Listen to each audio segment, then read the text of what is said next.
Muito obrigado. Bom dia a todos, já quase boa tarde, estamos com meia hora de atraso, mas vamos retomar o programa e é com muito prazer que vou moderar a próxima sessão do Encontro Ciência 2020, é a sessão especial sobre cooperação Portugal-África e, em particular, a apresentação das atividades no âmbito do Ciência LP, do Centro Ciência LP. Esta sessão visa apresentar e dinamizar estas atividades que têm o auspício da Unesco e que pretendem aproximar para o desenvolvimento da ciência e tecnologia Portugal, Europa e África. E, para isso, um conjunto variado de inúmeras iniciativas, onde se incluem projetos financiados pela Fundação de Ciência e Tecnologia, pela Fundação HCAM para o Desenvolvimento, por outras entidades e outros stakeholders da área da ciência e do ensino superior, visam então a aproximação entre o ensino superior e a formação e a capacitação ao nível do ensino superior em África com aquilo que é desenvolvido em Portugal e na Europa.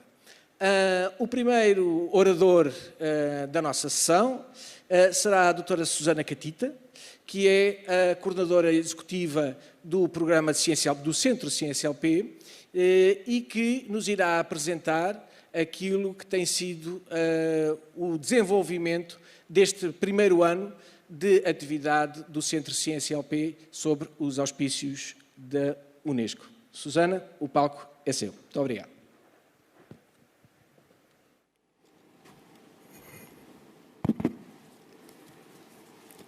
Muito bom dia a todos. Cabe-me esta tarefa de vos apresentar o Centro Ciência LP, mas num contexto das novas dinâmicas de cooperação com a África. Não quero deixar de endereçar desde já ou reiterar o agradecimento aos dois comissários, professor Helena Canhão e professor Pedro Oliveira, bem como às equipas da FCT e do Ciência Viva, que permitiram também, em condições muito adversas, pôr de pé este evento no contexto em que vivemos. E são, de facto, tempos difíceis. Esta pandemia veio a enaltecer ou a expor as fragilidades que temos e também a nossa incapacidade em lidar com fenómenos desconhecidos. E são, de facto, muitos os fenómenos com que nos confrontamos atualmente, adversos, e não consigo avançar. Será que a Regi pode ajudar aqui? Obrigada. Portanto, estes fenómenos adversos com que nos confrontamos desafiam as nossas sociedades, as comunidades e as próprias instituições, que têm que se tornar mais fortes, mais capazes, mais robustas, ter mais conhecimento, portanto, ser mais conhecedoras, mais informadas, conscientes e, sobretudo, responsáveis. E, obviamente, esta solução passa por mais ciência, mais formação e tecnologia e inovação ao serviço da sociedade. Mas neste mundo global e interdependente, claro que estes processos passam também por mais conectividade, mais partilha e mais colaboração.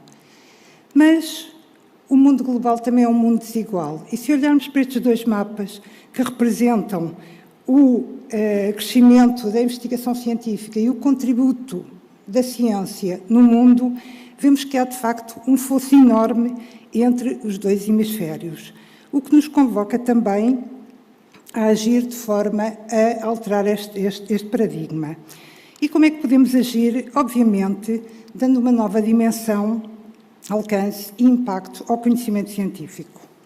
Como é que isto se faz? Obviamente, estimulando o reforço da formação avançada, mas de forma a que ela contribui para capacitar institucionalmente a nível local. E isto não pode ser feito sem contribuir também, ou sem agir, em fixar e reter esta capacidade científica. E, portanto, é neste contexto que surge o Ciência LP, o Centro Ciência LP, que tem como objetivo o reforço da formação avançada, mas também do desenvolvimento científico, claro, em colaboração com países do espaço lusófono, mas também outros países africanos, e estando alinhado com os Objetivos de Desenvolvimento Sustentável das Nações Unidas, mas também em estreito alinhamento com as prioridades definidas pelo Governo para a presidência portuguesa do Conselho da União Europeia, agora no primeiro semestre de 2021, que é precisamente a cooperação Europa-África. Ora, claramente, como missão neste âmbito, o Centro tem que tirar partido e vantagem das sinergias e colaborações presentes nas comunidades académicas e científicas locais, mas projetando-as num espaço mais amplo, mais global, que obviamente visará a capacitação científica de países de língua portuguesa, mas também sem excluir outros países africanos em estreita colaboração com a iniciativa Conhecimento para o Desenvolvimento, que é muito mais abrangente do que apenas o Centro Ciência LP, como verão mais à frente. Portanto, em breve, o Centro Ciência LP é um centro de categoria 2 sob os auspícios da Unesco e resulta precisamente num acordo entre o Estado português e a Unesco. Foi instalado numa unidade orgânica da Universidade Nova de Lisboa, o Instituto de Higiene e Medicina Tropical, que tem um longo histórico de cooperação com a África e, em particular, com países africanos de língua portuguesa. Tem uma estrutura organizativa muito simples e ágil, que não só apoia, mas também é apoiada nos consórcios associados. Estes consórcios associados são em 4 áreas científicas abrangentes: as engenharias, as ciências agrárias, as ciências naturais e biodiversidade, mas também as ciências da vida e saúde pública. Obviamente, apoia-se também num conjunto de outras parcerias criadas neste efeito. Claramente, assegura a participação e acompanhamento ativo de cientistas, investigadores e instituições de ID nos vários países e tem uma implementação garantida através das redes académicas e científicas, que é dinamizada num quadro alargado de acordos e parcerias com os setores público e privado.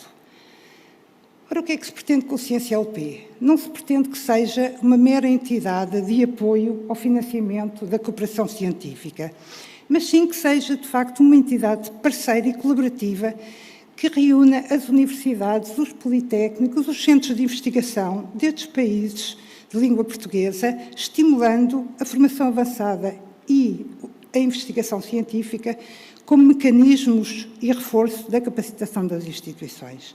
Portanto, claramente, e está também na nossa missão assegurar o acompanhamento regular dos bolseiros, mas não se esgotar nesse acompanhamento, mas sim estimulando a que tenham acesso a capacidades transversais que os venham a apoiar e que complementem a sua formação académica. Portanto, e obviamente também desenvolvam um espírito colaborativo e uma consciência científica. E claramente também quer ser um centro que reconhece e atua nos desafios locais e regionais, mas num contexto global. E, portanto, fazendo um grande esforço para promover redes colaborativas internacionais, de forma a reforçar as ligações duradouras e efetivas entre os cientistas. Portanto, tem que ser um centro focado nas pessoas e não apenas nos mecanismos, centrado nos processos globais e não apenas nos procedimentos. O centro atua com 4 dimensões específicas, sempre no contexto desta iniciativa Conhecimento para o Desenvolvimento e com várias linhas de ação cada uma. No âmbito de formação avançada e desenvolvimento científico, portanto, claramente aquilo que já falámos, de acompanhamento permanente e regular destes bolseiros, e digo-vos que são atribuídas no âmbito do Centro Ciência LP 80 bolsas de doutoramento por ano e, portanto, desenvolvendo também um conjunto de iniciativas que lhes permitam adquirir as competências transversais e complementares. No que diz respeito à segunda dimensão, a capacitação institucional em África, o Centro desenvolve ações dirigidas à capacitação local e teremos também nesta sessão a exposição do professor Filomeno Fortes de uma iniciativa que o CNCLP desenvolveu em conjunto com o IHMT, Instituto de Higiene e Medicina Tropical, e com a FCT, e que veio permitir a instalação de um laboratório de testagem molecular à Covid-19 no Lubango, que é hoje uma referência em Angola. Portanto, obviamente, preconizamos também um forte envolvimento das instituições académicas e científicas africanas nos processos e teremos aqui hoje também a reitora de uma universidade recém-criada em Cabo Verde, que nos falará um pouco dos desafios entre a formação académica e a investigação científica. A cooperação internacional em ciência e a promoção de redes de ideia é uma terceira dimensão que, obviamente, insiste no reforço das sinergias entre os investigadores, criação de equipas mistas, novas parcerias e um estímulo ao desenvolvimento conjunto de projetos de investigação. Este é, de facto, um tema muito importante e veremos também aqui hoje, temos connosco a investigadora principal de um projeto que foi desenvolvido no âmbito da parceria entre a FCT e a Rede HCAM para o Desenvolvimento. Finalmente, mas não menos importante, a divulgação científica e a valorização do conhecimento, e neste âmbito temos também umas linhas de ações muito concretas. Fruto de uma parceria com o Air Center, vamos, ainda em 2020, dar início aos debates científicos em português, portanto, que serão espaços virtuais de reflexão em que vamos envolver investigadores dos vários países para, de facto, em conjunto, partilharem connosco as suas investigações e uma reflexão sobre estes temas de atualidade científica. Fruto de uma outra parceria com a REN, vamos implementar também, e vai ser lançado agora em 2020, as medalhas de mérito científico REN, Centro Ciência LP, que no fundo visam valorizar e reconhecer o trabalho feito por jovens africanos de países de língua portuguesa. E, por fim, e não menos importante também, o Centro Ciência LP será também uma alavanca para o acesso a conteúdos científicos e promover a ciência aberta. E teremos também hoje aqui, virtualmente, uma intervenção neste tema tão abrangente. Portanto, eu gostava de terminar fazendo aqui uma homenagem também ao professor José Mariano Gago, que, entre o grande legado que nos deixou, lançou também os alicerces para aquilo que é hoje o Centro Ciência LP. E que há 30 anos atrás nos disse que o investimento no conhecimento é seguramente um investimento no futuro. Muito obrigada.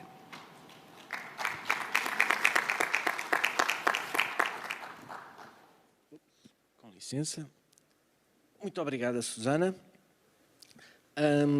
Vamos agora dar um salto à Angola, onde temos a honra e o privilégio de ter connosco a professora Maria do Rosário Bragança Sambo, digníssima Ministra do Ensino Superior, Ciência, Tecnologia e Inovação de Angola, que vai partilhar connosco o que têm sido os desafios colocados ao sistema científico e às instituições angolanas pela pandemia do Covid-19. E, antes de passarmos à ligação à Angola, fazer aqui uma pequena referência de como a ciência hoje é um dos pilares essenciais para aquilo que se espera ser a solução para a pandemia que atualmente vivemos. Claramente foi o investimento em ciência, a capacitação em ciência, que tem permitido aos países tão rapidamente responder aos desafios constantes e diários que esta pandemia nos tem colocado. Portanto, se havia dúvidas quanto à necessidade de manter a ciência sempre presente nas agendas governamentais, nas agendas do desenvolvimento, infelizmente foi pelos piores motivos que tivemos que o vivenciar. E esta sessão e estes trabalhos que vão sendo apresentados durante a nossa sessão, claramente assim o demonstram, e um exemplo será certamente os desafios que foram colocados à Angola no combate à pandemia de Covid-19 e como o sistema científico e académico angolano tem respondido em conformidade. Senhora Ministra, muito prazer em revê-la, seja muito bem-vinda. Muito bom dia, melhor, boa tarde a todos. Eu, em primeiro lugar, saúdo os organizadores deste evento e em especial ao Centro Ciência LP, a quem agradeço o convite por participar neste evento e saúdo todos os participantes. No tempo que tenho disponível, eu vou procurar ser um bocadinho abrangente no sentido em que não irei ater-me especificamente a Angola, mas procurar chamar atenção para os desafios que se colocam aos países africanos quanto portanto, à gestão da pandemia Covid-19 e comorbidades. E como tem sido bem visível nas publicações científicas sobre Covid-19, em África, estas publicações têm incidido sobretudo sobre a menor mortalidade desta pandemia no continente, colocando-se múltiplas hipóteses, inclusive a fatores de ordem genética, bem como sobre os efeitos e as implicações das medidas de saúde pública, tendo em conta as particularidades socioeconómicas do continente. Portanto, eu vou procurar aqui fazer um misto, chamar a atenção para compromissos e desafios de governos e dos investigadores científicos. O que tem acontecido é que tem-se explorado pouco o impacto da evolução, na morbilidade e na mortalidade da Covid-19 nos países africanos, considerando-se as diferenças na epidemiologia das principais comorbidades e dos sistemas de saúde. E sem dúvida nenhuma que, no que respeita às comorbidades infecciosas, para os países onde a malária é endémica, interessa-nos chamar a atenção para a magnitude do desafio da co-infecção com SARS-CoV-2, quer para os governos, e especificamente para os Serviços Nacionais de Saúde, quer para os investigadores científicos, como eu há pouco disse. Eu vou basear-me em dados do Relatório Global sobre a Malária de 2019, que tem os dados de 2018, onde nos chama a atenção que entre 2015 e 2018, apenas 31 países onde a malária ainda é endémica conseguiram reduzir de modo significativo a incidência de casos de malária e conseguiram evidenciar uma trajetória tendente a alcançar o objetivo de, em 2020, reduzir a incidência de casos para 40%. E tal como nós podemos ver neste slide, ainda em 2018, a maior incidência de casos de malária continuou a registrar-se nos países da África subsaariana. Bom, face ao crescimento que é evidente do número de infectados e de mortes em África, provocados pela Covid-19, e também à incerteza quanto à evolução da pandemia no mundo, e ao peso que a malária comporta para os países em que ela é endémica, eu achei por bem evidenciar alguns números para reflexão e debate, que naturalmente será feito aqui e que far-se-á, enfim, ao longo de várias sessões em diferentes fóruns, sobre o engajamento dos governos e dos investigadores científicos para enfrentar esta associação malária-Covid-19. E eu vou preferir utilizar os dados estatísticos da Organização Mundial de Saúde. A própria Organização Mundial de Saúde, como sabem, publica dados de várias fontes, incluindo do Centro de Ciência e de Engenharia, de Sistemas de Ciência e Engenharia da Universidade de Johns Hopkins e outros do Centro Europeu de Controlo de Doenças. Eu vou utilizar os dados publicados pela OMS de 31 de outubro para estabelecer aqui alguma comparação. E até chamou-me a atenção que estes dados da OMS são até os mais baixos. E verifica-se que até ao dia 31 de outubro o número total de casos, que era nessa altura 43.765.971, tinha uma contribuição dos países africanos em aproximadamente 4%. E o número de mortes, que era de 1.163.442, dava uma contribuição para a África nestas mortes de cerca de 4%, portanto um valor inicial de 3,9% para a morbilidade e 3,6% para a mortalidade. Ora, se nós olharmos para este quadro que eu aqui tenho, para estabelecermos comparações entre alguns dados estatísticos disponíveis da Covid-19 e da malária em 2018, vamos poder fazer comparações, sobretudo para o continente africano, que é aquilo a que nós estamos a referir, precisamente para chamar a atenção sobre o esforço que é preciso ter para enfrentar a co-infecção malária SARS-CoV-2 e algumas lacunas que nós temos já nestes dados estatísticos. Tanto que eu já me reportei aqui a baixa percentagem de casos e de mortes no continente africano relativamente aos valores globais, e também não vamos fazer aqui uma sessão de discussão sobre esta matéria, não é? Isto pode ser um tema muito interessante para debater numa outra ocasião. E eu queria chamar a atenção que, desde logo, nós temos aqui necessidade de estatísticas na Covid-19 relativas à afecção das crianças no mundo. Portanto, em relação a grupos etários, o que é que se passa aí? Porque o continente africano, como sabemos, é um continente muito jovem. E porque em 2018, de todos os casos que houve de malária, 24 milhões de casos eram de crianças da África subsaariana. E quando olhamos para as mortes, verificamos que o número de mortes por malária em 2018 atingiu 405 mil indivíduos. Portanto, já vemos que as mortes por Covid-19 ultrapassaram largamente, num período muito mais curto, cerca de 10 meses, podemos dizer assim,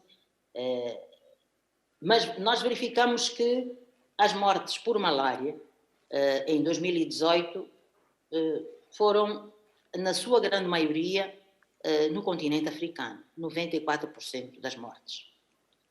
E nas crianças com menos de 5 anos teve um maior peso, como também nós já sabemos, e isto aconteceu em 67% das crianças. Continuamos sem saber o que é que acontece em termos globais, estatísticos, com a mortalidade por Covid-19 nestes grupos etários.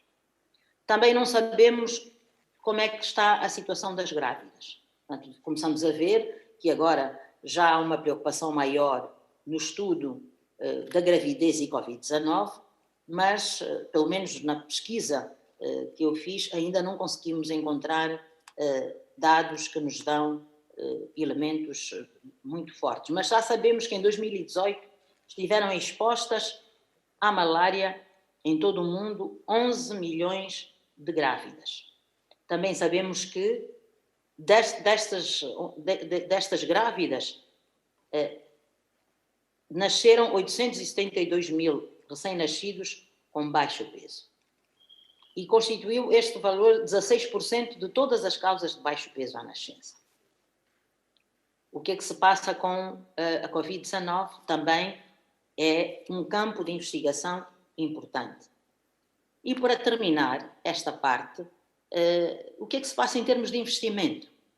O relatório global da malária de 2019 diz-nos que em 2018 o investimento feito com a malária, feito quer pelos governos, quer pelos parceiros internacionais, ficou abaixo, peço desculpa, avancei o slide, teve menos 500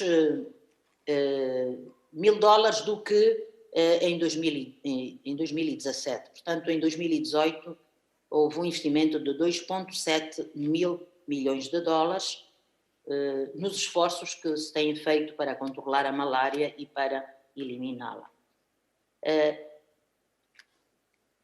O que é que já se gastou a nível global para o combate ao Covid-19 e o que é que os países já gastaram, e sobretudo os países africanos, também é uma matéria muito interessante para, vamos dizer, colher como informação e para publicar.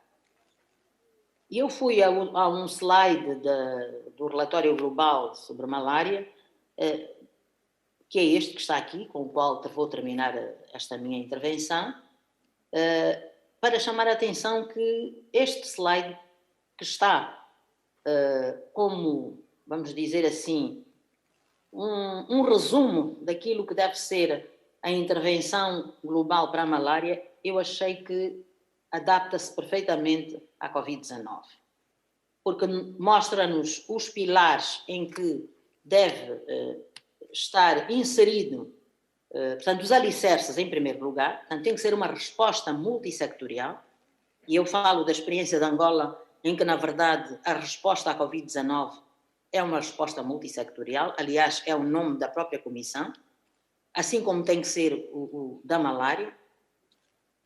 Tem que haver um sistema de saúde eficaz, e aqui é onde nós temos os problemas sérios nos países africanos, por conhecermos a debilidade dos serviços de saúde, e onde nós vemos que mesmo nos países com melhores serviços de saúde, a pandemia Covid-19 tem causado, portanto, estrangulamento do sistema, não obstante com a sua evolução se estejam a aprimorar os métodos para torná-la mais forte. E existem aqui 4 pilares. A vontade política, que está, obviamente, unicamente entregue aos governos, não é? A informação estratégica que é preciso produzir, e aqui, sem dúvida nenhuma, que temos os investigadores científicos das diferentes áreas, que através dos seus trabalhos de investigação deverão proporcionar resultados com evidência para apoiar a decisão, para que sejam dadas melhores orientações e que a resposta seja uma resposta coordenada. De toda esta ação, os resultados poderão fazer com que haja uma resposta mais eficaz e mais equitativa quando se juntam todas as informações que foram apuradas pela evidência, esperando que o resultado final dê um impacto que seja de redução da mortalidade e da morbilidade. Portanto, como eu disse no início, o meu objetivo era lançar aqui algumas ideias para este debate e assim termino, esperando que não tenha tomado muito dos 7 a 8 minutos que me estavam reservados. E muito obrigada a todos pela vossa atenção.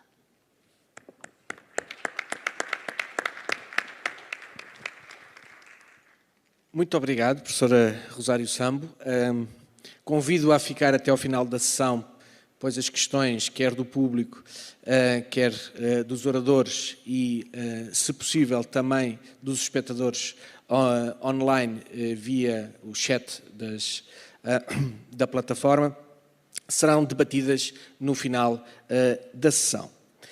E avançamos então agora para uma outra visita ao continente africano, neste caso Cabo Verde, com a nossa colega, magnífica reitora da Universidade Técnica do Atlântico de Cabo Verde, a professora Rafaela Gozelino, que nos vai falar de uma experiência verdadeiramente inovadora dentro desta área, que é articular a formação avançada e a investigação científica numa universidade recém-criada.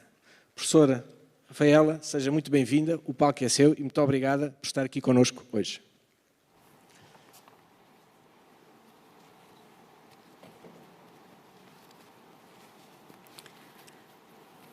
Bom dia a todos, excelências. Antes de mais, queria agradecer o amável convite da diretora executiva do Centro Ciências LP, doutora Susana Catita. Obrigada por esse convite. Queria saudar também Sua Excelência, Senhora Ministra do Ensino Superior, Ciência, Tecnologia e Inovação, Maria do Rosário Sambo, os colegas de painel, os ilustres convidados.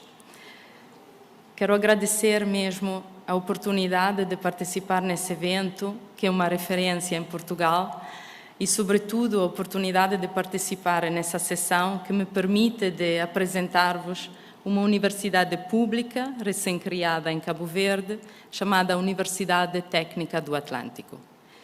E esta universidade, assim como o Campus do Mar, que faz parte, nasceu com o objetivo de capitalizar os conhecimentos científicos e tecnológicos e potenciar as competências necessárias para o funcionamento da proclamada Zona Econômica Especial Marítima da Ilha de São Vicente, em Cabo Verde.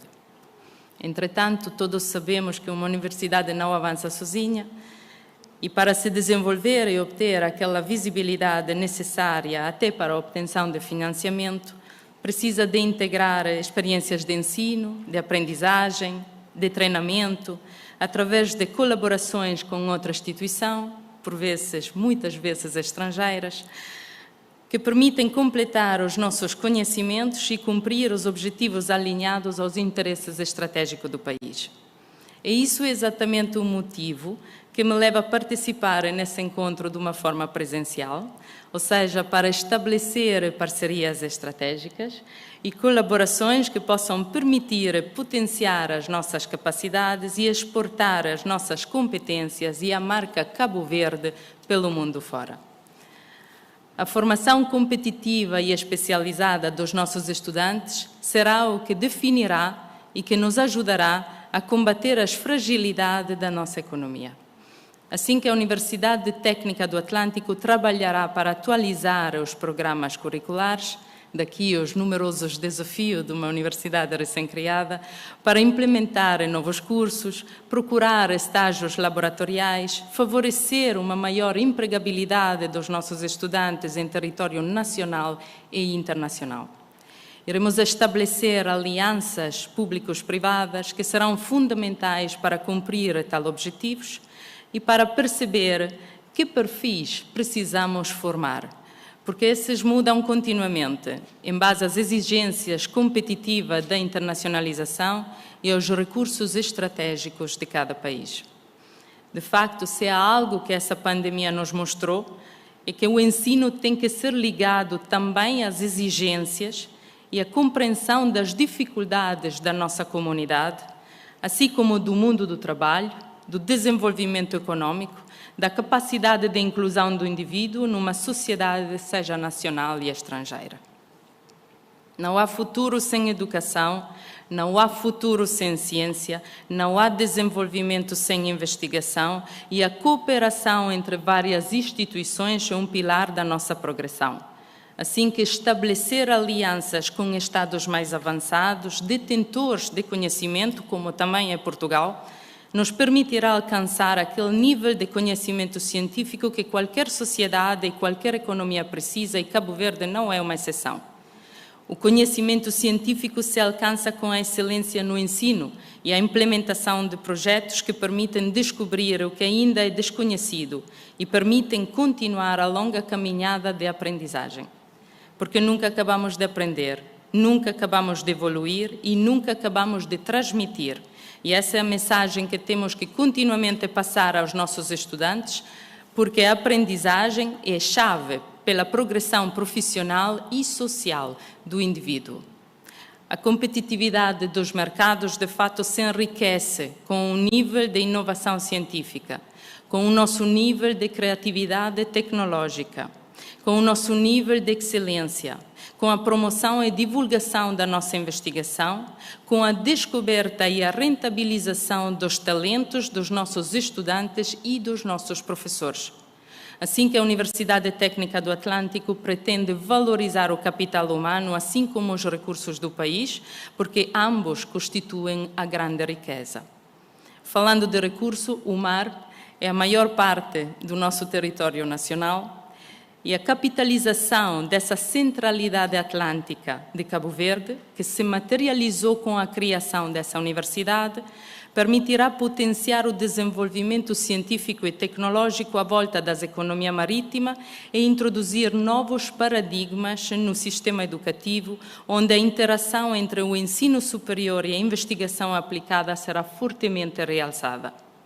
Fundamental é a criação de condições que permitem transitar para a economia azul, que permitem melhorar a governança dos ecossistemas terrestre e aquático, conservar a biodiversidade, eliminar práticas de pesca prejudiciais, melhorar as medidas de cooperação internacional e a adoção de política para o investimento e a gestão sustentável dos nossos recursos. E nisso, a Universidade Técnica do Atlântico tem um papel fundamental, porque a universidade produz conhecimento, divulga suas pesquisas e serão os resultados obtidos que nos indicarão o caminho para a utilização e a gestão sustentável desses recursos.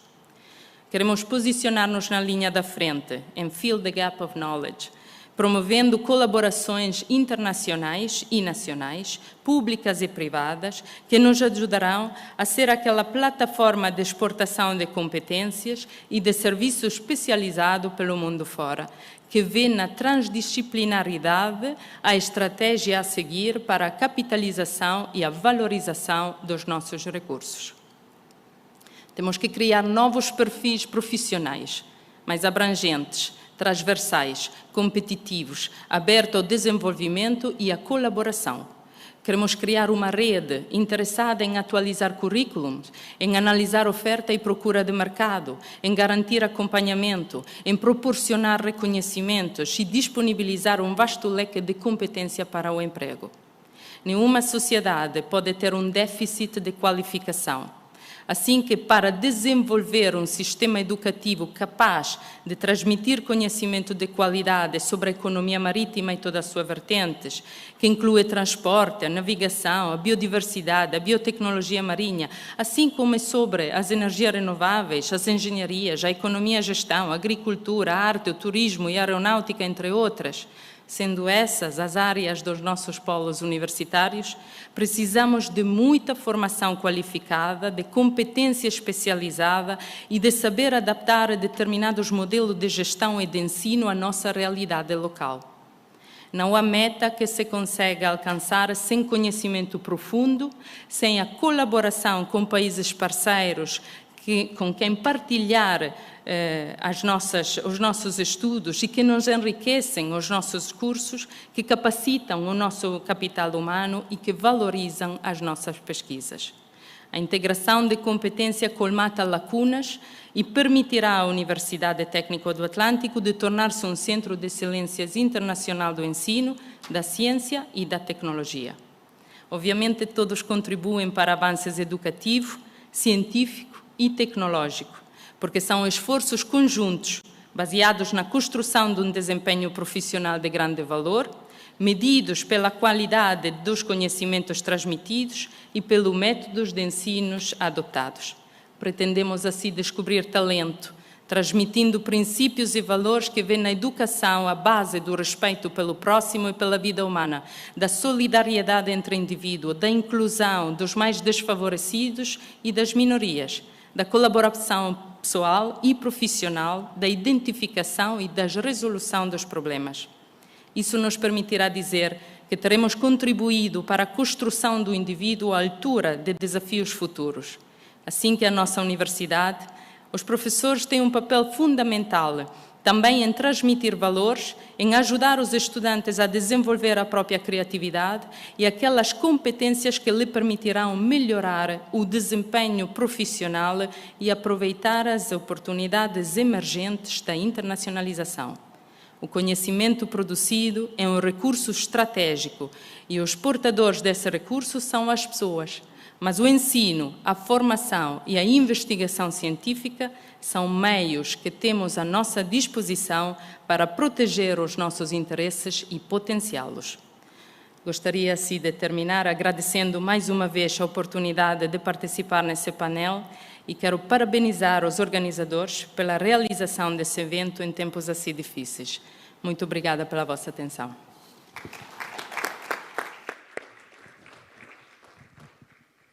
Muito obrigada, estimada colega.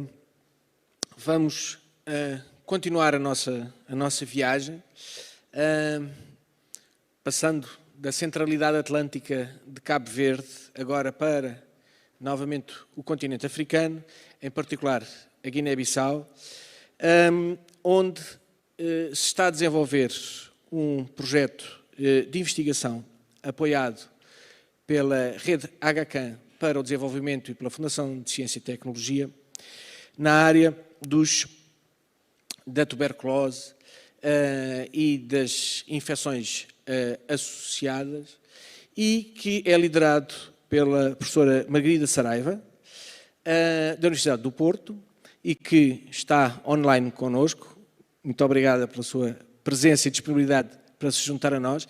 E a professora Margarida Saraiva coordena um grupo de vários investigadores que, no centro deste projeto, têm vindo a ser capacitados para mestrado e doutoramento, e são eles que têm vindo a desenvolver toda a investigação que a professora Margarida agora vai partilhar connosco. Seja muito bem-vinda, professora, o palco é seu. Olá, boa tarde a todos. Obrigada, antes de mais, por este convite e também pelas amáveis palavras do professor Miguel Viveiros. Eu vou, então, partilhar o meu ecrã. Ok. Para vos poder falar um pouco do nosso projeto que está a ser desenvolvido em coordenação, em colaboração entre o Porto e a Guiné-Bissau, em particular Bissau. Eu acho que estão a ver o meu ecrã. Sim? Ok. Então, o nosso projeto é o projeto MAF-TB, é um projeto financiado pela Fundação para a Ciência e Tecnologia e também em colaboração com a rede HCAN para o desenvolvimento. E o nosso projeto foca-se no estudo das interações entre o patogénio que causa a tuberculose e o hospedeiro humano, e em particular interessa-nos uma bactéria causadora de tuberculose que é muito pouco conhecida, que é o Mycobacterium africanum. E sem vos querer amassar muito com os detalhes científicos do projeto, eu gostaria de frisar que a tuberculose continua a ser um problema global, uma doença que tem um impacto enorme ao nível global, mas em particular na África. Tal como ouvimos já hoje para a malária, o peso da tuberculose proporcionalmente à população africana é muito superior àquele que nós vemos, por exemplo, na Europa. E, portanto, é importante continuar a estudar tuberculose e é importante continuar a estudar tuberculose em África. Mas, para além desta incidência e deste peso epidemiológico, a África é também tida como o local, o berço de nascimento das estirpes que causam tuberculose, das bactérias que causam tuberculose, que depois terão seguido a expansão humana durante o período neolítico e se terão posicionado nos outros continentes e evoluído com as respectivas populações humanas. E neste contexto, a nós interessou-nos muito a existência destas linhagens 5 e 6, que estão geograficamente restritas à África Ocidental e que, apesar de causarem tuberculose, parecem ser bactérias relativamente atenuadas quando comparadas com as outras estirpes que existem nos outros locais do mundo. E neste contexto, nós colocamos duas questões que nos propusemos a resolver com o projeto em causa. Por um lado, queríamos perceber porque é que o Mycobacterium africano é geograficamente restrito à África Ocidental e possivelmente menos virulento para os humanos, e até que ponto é que nós podemos aprender deste agente para depois utilizar em estratégias para mitigar a tuberculose causada pelo Mycobacterium tuberculosis. E, portanto, nós desenhamos um projeto que resulta realmente de uma colaboração muito estreita entre o Porto, em particular o Instituto de Inovação e Investigação em Saúde, o I3S, onde o grupo que lidera está posicionado, e Bissau. E em Bissau nós temos uma colaboração, apoiamos-nos muito no Laboratório Nacional de Saúde Pública e também no Projeto Saúde Bandi. E temos equipas a trabalhar no MAF-TB nos dois locais. Nós esta é a nossa equipa, antes de mais, para pôr algumas caras nos nomes. Portanto, no Porto, os elementos-chave, para além de mim própria, é um clínico pneumologista, Hélder Bastos, um aluno de doutoramento, que entretanto agora um pós-doc, Baltazar Cac, que é guineense, mas que trabalhou sobretudo no Porto connosco. No INASA, portanto, Laboratório Nacional de Saúde Pública, a Lilica Santa. No projeto Saúde Bandim, o Dr. Vítor Gomes, e também os nossos colaboradores de óculos, na pessoa do Christian Weiss. E temos também colaboradores nacionais e internacionais que nos têm ajudado e interagido connosco em várias fases deste projeto. Então, nós, logo de início, aquilo que nós apostamos foi em implementar uma série de protocolos e de tecnologia em Bissau, de forma que o projeto pudesse realmente decorrer nos dois locais. E esta primeira fase do projeto, o que nós fizemos foi standardizar a forma de recrutamento dos participantes em Bissau, a coleção de dados, a recolha de dados que depois seriam importantes para o processo de análise clínica de todos os casos de tuberculose, mas também o processo de recolha do sputum com processamento do sputum e a extração do DNA da bactéria. Portanto, isto é uma tecnologia que não estava implementada em Bissau e que neste momento está a funcionar muitíssimo bem. E implementamos também o protocolo de preparação e preservação das células mononucleares do sangue periférico. Portanto, esta primeira fase foi crucial para que o projeto pudesse arrancar de uma forma tranquila e eficiente. Depois, a partir desta implementação, conseguimos, efetivamente, e até hoje, fazer alguns progressos bastante relevantes no âmbito do projeto. Nós temos até ao momento mais do que 250 participantes que foram recrutados em Bissau e que se dividem em 3 grandes grupos: indivíduos saudáveis ou indivíduos com tuberculose causada pelo Mycobacterium tuberculosis ou pelo Mycobacterium africano. Conseguimos, a partir do DNA extraído em Bissau do sputum dos pacientes, estratificar as famílias e as linhagens de bactérias causadoras da tuberculose em cada um destes pacientes. Conseguimos também, a partir do sangue recolhido em Bissau, fazer, e estamos neste momento a analisar, bibliotecas de RNA-seq, portanto, sequenciação de todo o transcriptoma presente no sangue, que nos vai permitir comparar a resposta imunológica entre indivíduos infectados com Mycobacterium tuberculosis ou com Mycobacterium africano. E a partir das células também preparadas em Bissau, conseguimos já no Porto infectá-las com Mycobacterium africano ou Mycobacterium tuberculosis e começar a comparar as respostas ao nível celular. Portanto, todo o nosso esforço inicial de implementação foi realmente muito produtivo, porque nos permite agora chegar a uma fase do projeto onde podemos analisar analisar dados e responder a algumas questões que tínhamos levantado quando o desenho do projeto. Esta parte científica, esta atividade científica foi sempre acompanhada de uma série de atividades de treino e de disseminação, que foram sobretudo baseadas em Bissau. Embora desde logo tenhamos o nosso website, que é aberto a toda a gente. Portanto, nós, durante também o primeiro ano, eu devo dizer que nós estamos agora no final do segundo ano do projeto, portanto, temos mais um ano de projeto.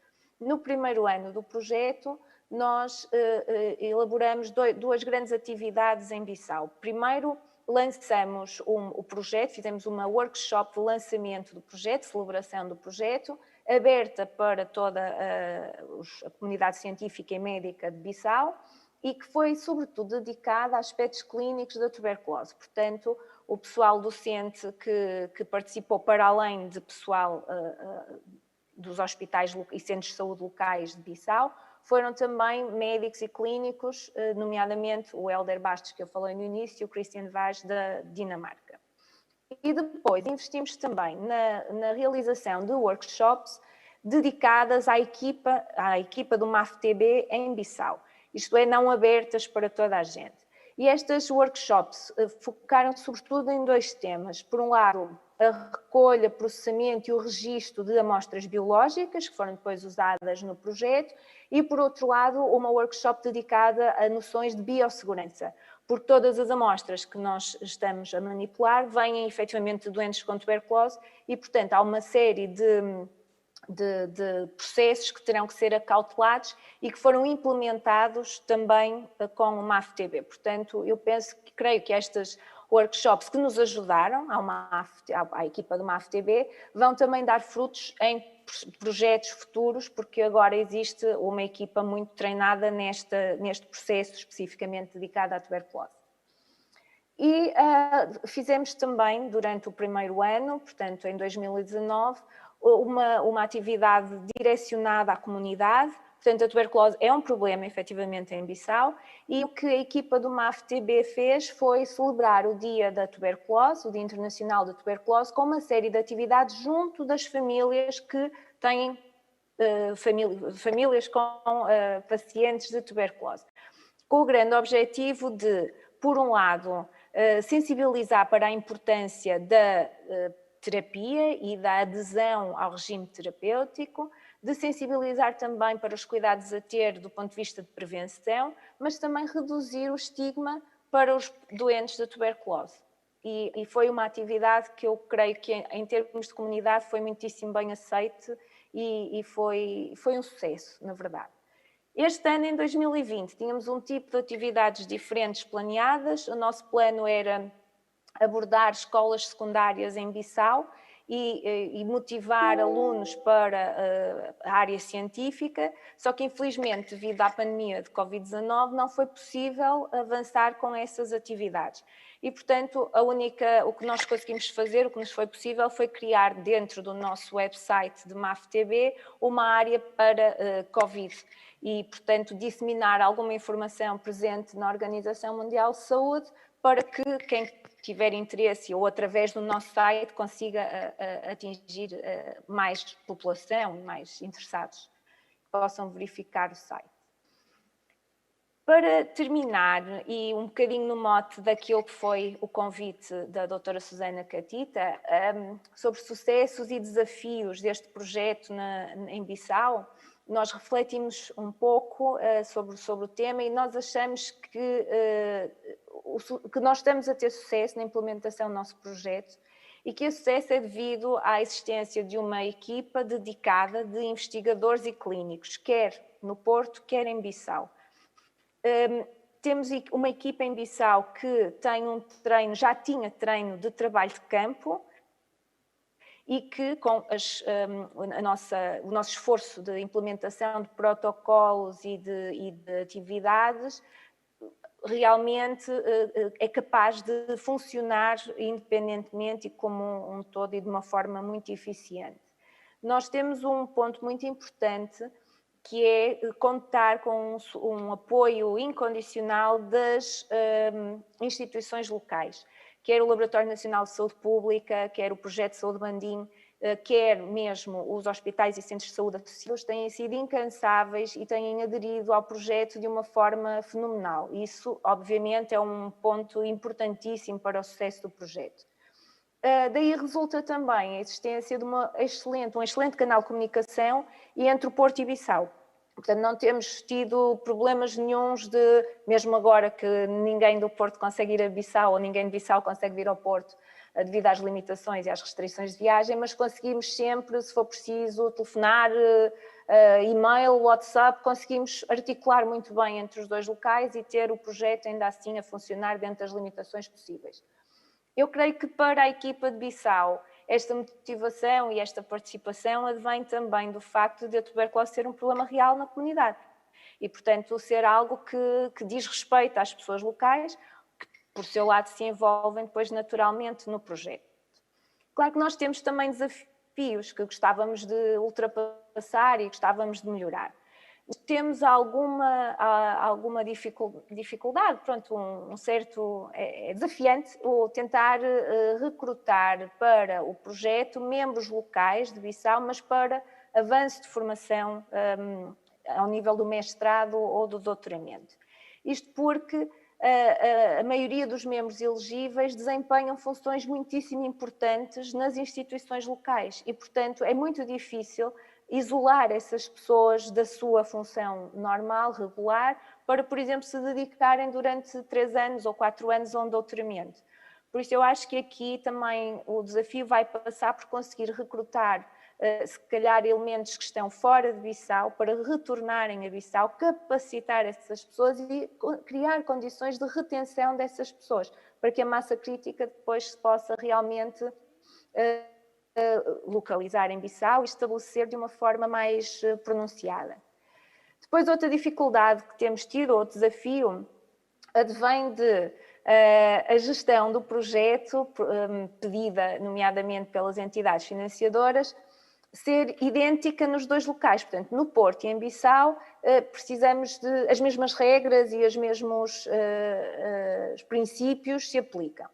E em algumas coisas é óbvio que é muito fácil, até porque a gestão de projeto é coordenada e porque nós contamos com o projeto de saúde Bandim, nomeadamente na gestão financeira do projeto, portanto há coisas que são muito fáceis e muito paralelas, mas há alguns aspectos que não são aplicáveis em Bissau e que aqui em Portugal, por exemplo, pode não haver problema nenhum em obter ou em fazer e que depois em Bissau cria-se um problema enorme porque não há a base, a condição para que essas premissas avancem. Portanto, eu acho que um desafio importante é gerir 2 equipas e um projeto com muitos paralelos, mas também com algumas diferenças ao nível da realidade de cada local e de cada país e não criar aí um constrangimento ao sucesso do projeto. Finalmente, o desafio grande que também temos pela frente é a pandemia de Covid-19. Nós conseguimos avançar bastante, felizmente, nos 2 primeiros anos ao nível do recrutamento e da implementação de protocolos em Bissau, mas gostávamos ainda de avançar mais. E neste momento temos uma limitação enorme que, obviamente, não está na mão de ninguém ultrapassar nesta fase, mas que nos causa algum constrangimento e que eu acho que passa um pouco também por nós de tentar criar alternativas que permitam fazer desta crise, ou criar nesta crise, uma oportunidade para o futuro. E é nesse sentido também que temos estado a pensar e a trabalhar com as nossas equipas. E da minha parte era o que eu gostaria de partilhar com a audiência de hoje.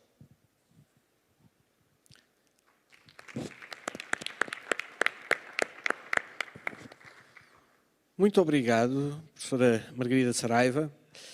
Um bom exemplo de um projeto de investigação aplicado com impacto no terreno e com capacitação evidenciada de recursos humanos locais.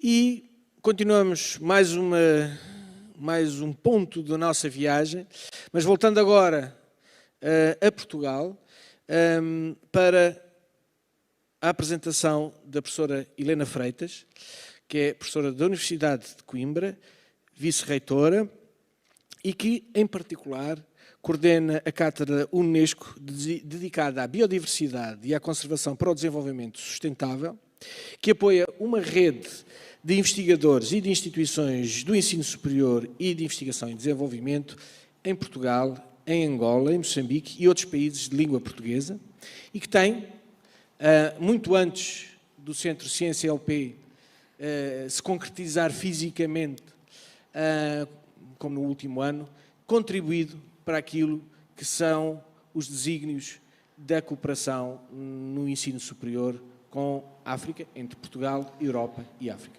Professora Helena Freitas, muito obrigada pela sua presença. Muito obrigada também pelo convite. Só uma correção, eu já não sou vice-reitora, já não sou, enfim. Um reitor é para toda a vida um reitor, acho que uma vez a reitora não tem que ser, mas enfim. Mas eu queria começar também por agradecer muito à Susana Catita a oportunidade de vir aqui hoje, enfim, registar com imensa satisfação o momento criado do Centro Ciência LP e, nessa medida, também felicitar o Sr. Ministro da Ciência, que também está aqui connosco na sala, pela visão e da concretização deste projeto, que, de facto, eu penso que pode ser um precioso auxiliar da cooperação da ciência com a África. E, portanto, eu vou tentar cumprir o tempo que me foi proposto e não tinha pensado apresentar exatamente, digamos, alguns dos projetos de cooperação. Penso que um deles, pelo menos, vai ser apresentado também por outro interlocutor. Portanto, a minha intenção aqui hoje era um pouco trazer porque é que eu penso que, de facto, é tão importante este elemento aqui de cooperação concreto, que pode ser um centro Unesco e, neste caso, também aproveitando, digamos, aquilo que é hoje a agenda política, a agenda de desenvolvimento 2030 das Nações Unidas e os ODS, portanto, que significam esta agenda política tão forte e que podemos torná-la ainda mais forte e a importância que tem. Trazer também, enfim, do ponto de vista da saúde, penso que já foram identificados aqui projetos absolutamente extraordinários e não há dúvida nenhuma que a cooperação na saúde, e hoje, por maioria de razão, todos percebemos a importância que a saúde tem para o desenvolvimento em todo o mundo e necessariamente também em África. Eu sou uma das pessoas apologistas da agenda One Health, One Planet, portanto, sem um planeta saudável não temos pessoas saudáveis, comunidades saudáveis e, portanto, esta convergência é hoje, mais do que nunca, indispensável. E é um pouco isso que eu queria trazer. E relativamente à África, hoje a África tem 5 grandes regiões com distintas condições climáticas. A África consegue ir do hiperárido à savana e à floresta tropical úmida. Portanto, é de facto um continente imenso que tem também uma enorme biodiversidade, uma extraordinária diversidade, e é nessa biodiversidade que assenta e terá que assentar o progresso do continente africano e do mundo. Mas a África tem o privilégio de ter, de facto, a biodiversidade e serviços dos ecossistemas, os bens e serviços que providenciam em água, alimento, energia, que representam mais de 60% daquilo que são as necessidades das comunidades humanas, que dependem diretamente, no caso da África, dos serviços dos seus territórios rurais. E, portanto, há um relatório que quem quiser conhecer um pouco melhor da África, que aconselho, que é o relatório do IPBES, da Plataforma Intergovernamental para a Biodiversidade e Serviços dos Ecossistemas, que foi produzido no ano passado, que tem, de facto, um capítulo exatamente sobre esta caracterização global dos territórios e comunidades da África. A África é também o último lugar com uma representação significativa de grandes mamíferos. Portanto, eu quero deixar este registro porque provavelmente em mais lugar nenhum do mundo vamos continuar a ter os grandes mamíferos, que dependem diretamente também da conservação dos habitats. A África tem também a vantagem de ter uma baixa pegada de carbono, uma baixa pegada ecológica, comparativamente com o mundo. Mas os desafios de crescimento económico e demográfico são imensos. As alterações climáticas vão impor perdas significativas de espécies, de produtividade, de declínio de produtividade. Importa dizer, em jeito também de registro breve, que de facto 17% da população global que o continente integra representa apenas 3 a 4% das emissões de carbono globais. Portanto, temos um pouco menos de um quinto do planeta e, de facto, o contributo para as emissões de carbono é realmente uma fração muito pequena comparativamente, o que significa também que esta pegada ecológica, esta pegada de carbono, é preciso contar com ela para as soluções de desenvolvimento. Tem também uma população atual de 1,25 mil milhões de habitantes, mas tenderá a duplicar até 2050. Esta condição demográfica e os cenários que elas nos colocam é um enorme desafio também, a par da sua crescente urbanização, que reflete aquilo que é também uma tendência global. Portanto, a Agenda 2030, que a África tem a sua própria Agenda de Desenvolvimento, a Agenda 2063, que também consigna pilares muito importantes de desenvolvimento, sendo que um deles já abordámos e estamos a abordar, que é de facto a saúde, com toda a propriedade, mas de facto alguns dos ODS são muito importantes para a África nas suas dinâmicas de desenvolvimento, acabar com a fome, com a pobreza, melhorar a saúde pública, o acesso à água, à energia limpa, um conjunto muito amplo dos 17 ODS que faz tanto sentido também e que estão também integrados na Agenda 2063 da União Africana. O que eu queria essencialmente também dizer hoje é que há realmente aqui uma oportunidade muito grande que a própria Europa identificou, e eu queria invocar a última, portanto, a estratégia que foi publicada há umas semanas, que é de facto uma comunicação conjunta do Parlamento Europeu e do Conselho e que se intitula exatamente Rumo a uma estratégia abrangente para a África, que o alto representante da União Europeia para os negócios estrangeiros propõe e que basicamente propõe 5 grandes parcerias. E eu desejo que estas parcerias de facto façam parte daquilo que é também a nossa agenda de cooperação no domínio, evidentemente, também do conhecimento, e já concluirei com isso. Mas as parcerias são a primeira parceria para a transição ecológica e o acesso à energia. A segunda parceria que a União Europeia propõe com a África é para a transição digital. A terceira parceria para o crescimento sustentável e o emprego. A quarta para a paz e a governança. E a quinta, a parceria para a migração e mobilidade. Eu penso que estas parcerias, que estão também inscritas naquilo que é o próprio Green Deal e a dinâmica do nosso Pacto Ecológico Europeu, em boa hora podem, de facto, inspirar-nos na convergência para a própria Agenda 2030 e os seus ODS.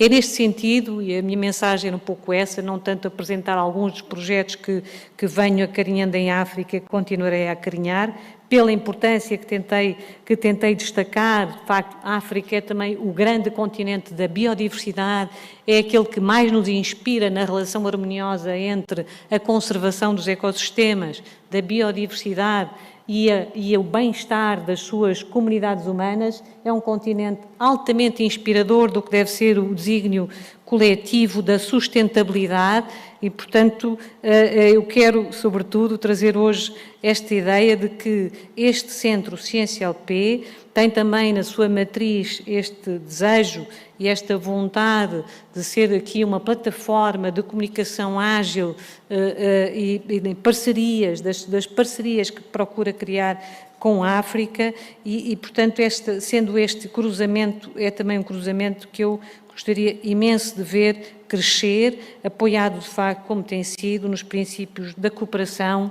do conhecimento e naquilo que é também a matriz da própria Unesco, que é de facto a cultura, a ciência e a educação.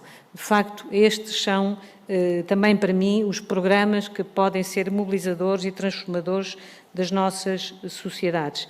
E, portanto, eu espero que nos pilares, nas dinâmicas da saúde, da biodiversidade, da transição digital, da energia, do acesso à água, enfim, em todos estes desígnios da própria Agenda 2030, que o Centro Ciência LP possa, de facto, também ser mobilizador da comunidade científica, da comunidade académica nacional, como eu sei que esse esforço está a ser feito e tem também, enfim, evidentemente, o patrocínio do Sr. Ministro da Ciência, espero que continue a ter, porque eu sei que ele também tem imenso interesse e gosto e vontade de apoiar esta cooperação com a África e, portanto, penso que este centro pode realmente ser um dos elementos na estratégia de cooperação com a África e eu tenho o maior gosto também em ser parte ativa, ou pelo menos apoiar e colaborar com ele.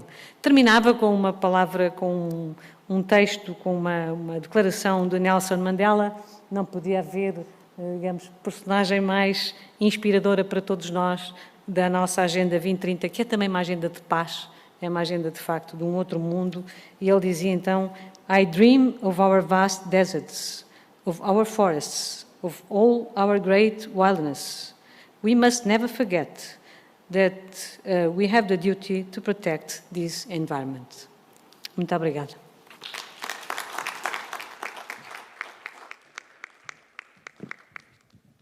Muito obrigada, professora Helena Freitas. Foi uma excelente memória e desafio para o futuro sobre a cooperação com a África no contexto dos Objetivos do Desenvolvimento Sustentável das Nações Unidas.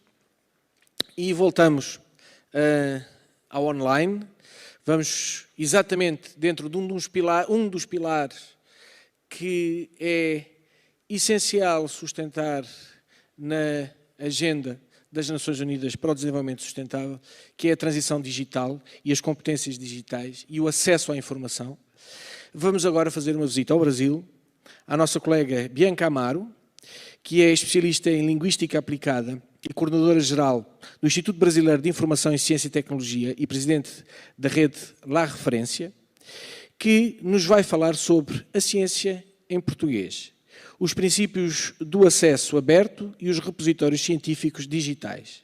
Claramente, um instrumento que todos nós necessitamos para dar corpo àquilo que é a essência da ciência, ser partilhada para poder ser aplicada. Professora Bianca, muito obrigado. O palco é seu. Bom, primeiramente, eu gostaria muitíssimo de agradecer o convite de participar deste evento. Gostaria de iniciar saudando as autoridades presentes e agradecendo muito especialmente a diretora executiva do Centro Ciência LP, Suzana Catita, por este amável convite para que possamos conversar um pouco a respeito da divulgação e compartilhamento da nossa ciência, da ciência que se faz em língua portuguesa. Vou subir aqui.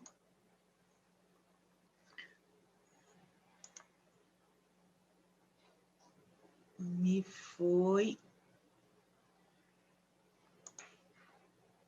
foi solicitado que falasse dos princípios do acesso aberto e dos repositórios científicos digitais. O que, de fato, significa isso? E eu volto a trazer aqui para vocês um conceito que tem que estar sempre presente em nossa cabeça, sempre presente em todos os continentes. E reforço aqui, principalmente nos continentes que possuem países de língua portuguesa.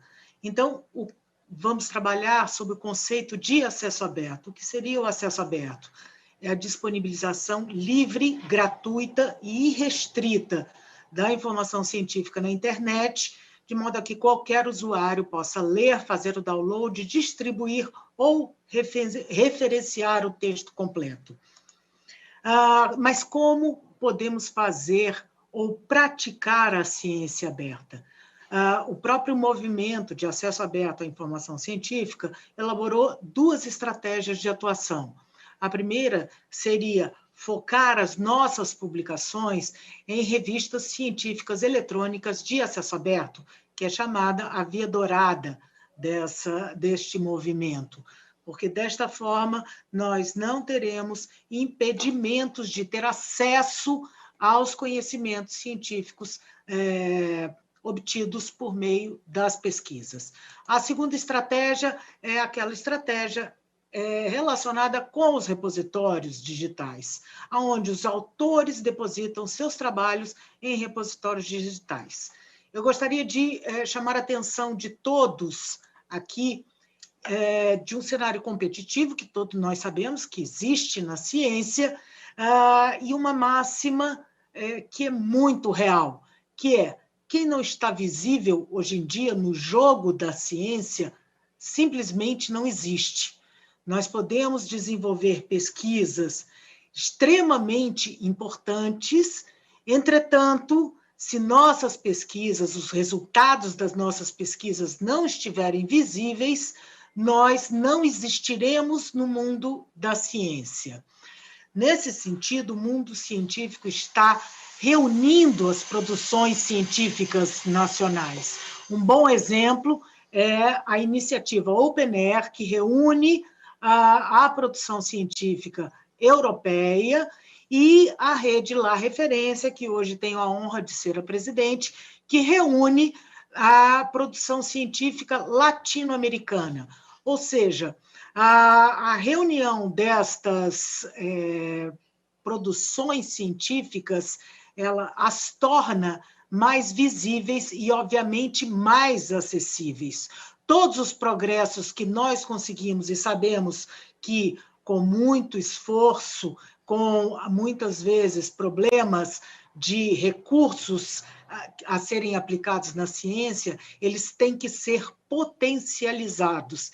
E me chamou a atenção nas falas de hoje uma palavra que eu acredito que nos cabe muito bem neste sentido, que é oportunidade.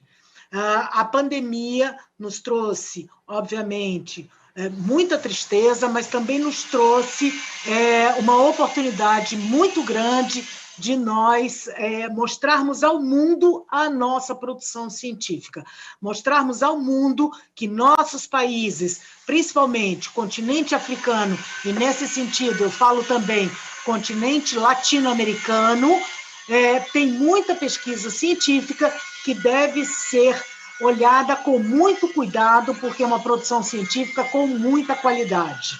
Bom, a maior parte dos países de língua portuguesa tem iniciativas já de repositórios da sua produção científica. Entretanto, há alguns países que ainda necessitam criar essa sua infraestrutura e, mais que nada, a cultura de depósito da produção científica em repositórios para que o mundo possa enxergá-la amplamente. Brasil e Portugal já se uniram para apresentar a sua produção científica em conjunto.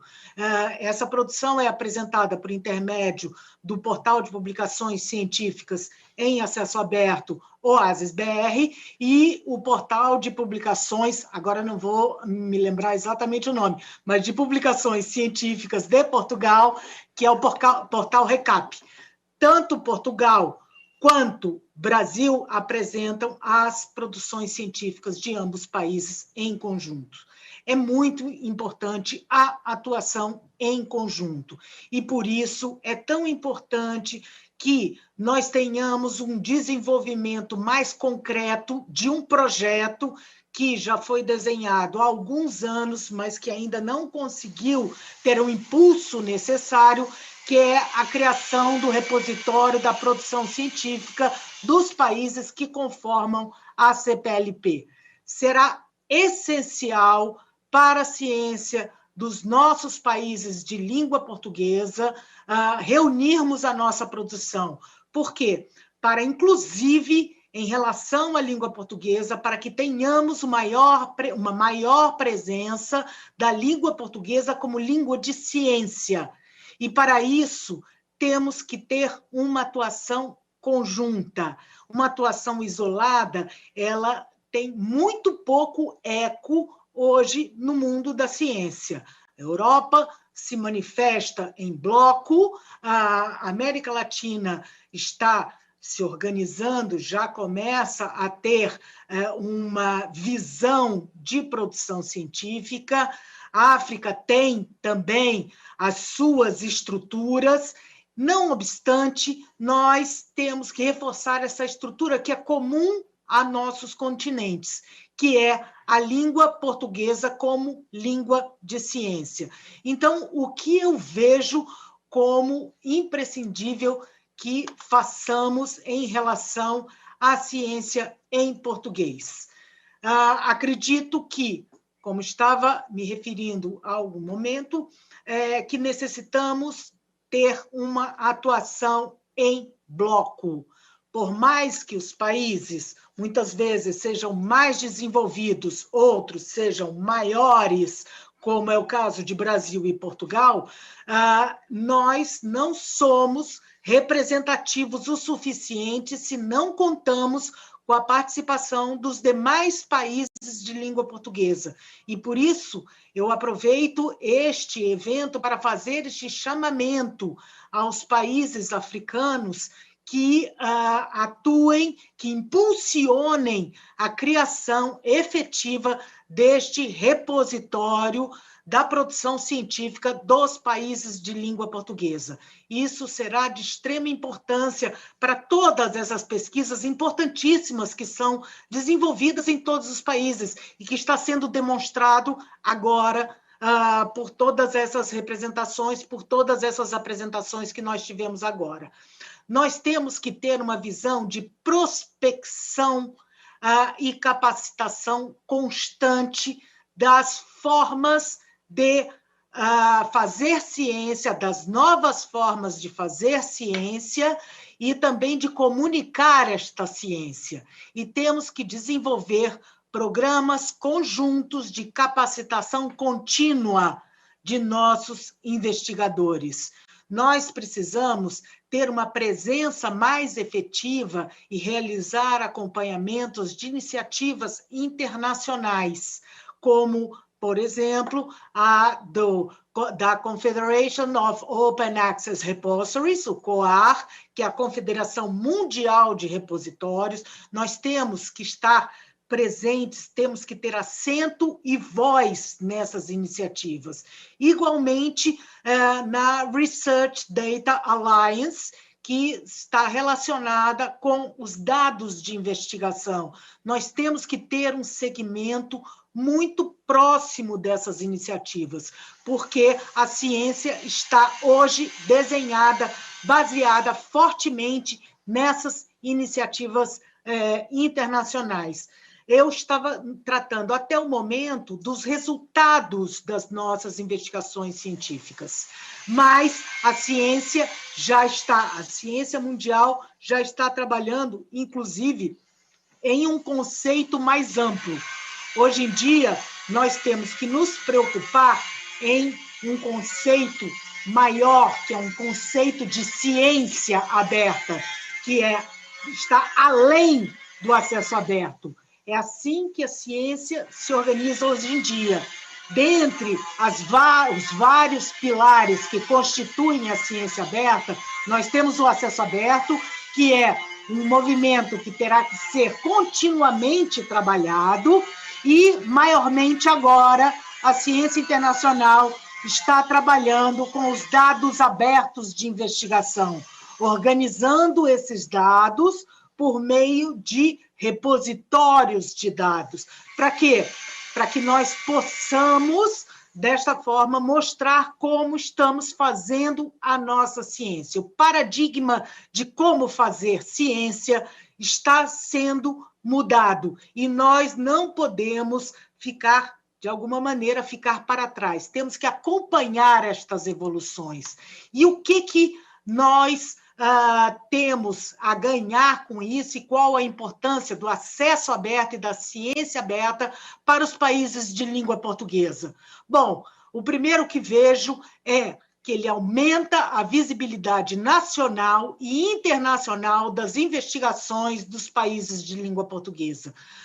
Quando organizamos nacionalmente, auxiliamos outros centros de investigação dos nossos países a desenvolver as suas pesquisas. E, igualmente, mostramos ao mundo e, com isso, conseguimos a possibilidade de um reconhecimento e estabelecimento de redes de colaboração. Aumenta a nossa presença, a presença da língua portuguesa como língua de ciência na internet.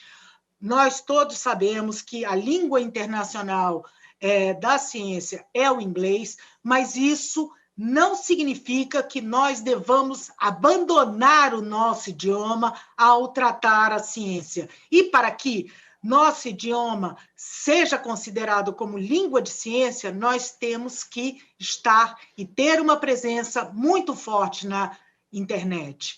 Aumenta a possibilidade de realização de investigações cooperativas, não somente dentro do âmbito dos países, mas dentro do âmbito das regiões e dentro do âmbito internacional. Se somos visíveis, é óbvio que nós podemos conseguir parceiros que não esperávamos conseguir, pois estamos trabalhando temas que são comuns. E esta pandemia nos mostrou isso, está nos mostrando isso, a importância dessa colaboração internacional para que alcancemos de uma maneira mais célere resultados e avanços científicos para o bem comum. Diminui a duplicação de investigações e a perda de dados, trabalhar com ciência aberta. Porque, assim, nós já saberemos quem já desenvolveu determinada pesquisa e eliminaremos a perda de dados. Hoje em dia já está calculado que todos os países do mundo, pela prática que tínhamos até então, tem uma perda de dados, uma perda de comprovação científica, porque os dados permitem uma comprovação científica muito grande. Por quê? Esses dados, muitas vezes, eles ficam dentro dos computadores dos pesquisadores, dos investigadores, e assim nunca são divulgados, nunca são compartilhados. A ciência aberta e o acesso aberto optimizam os investimentos em investigação, pelos motivos que eu coloquei para vocês acima.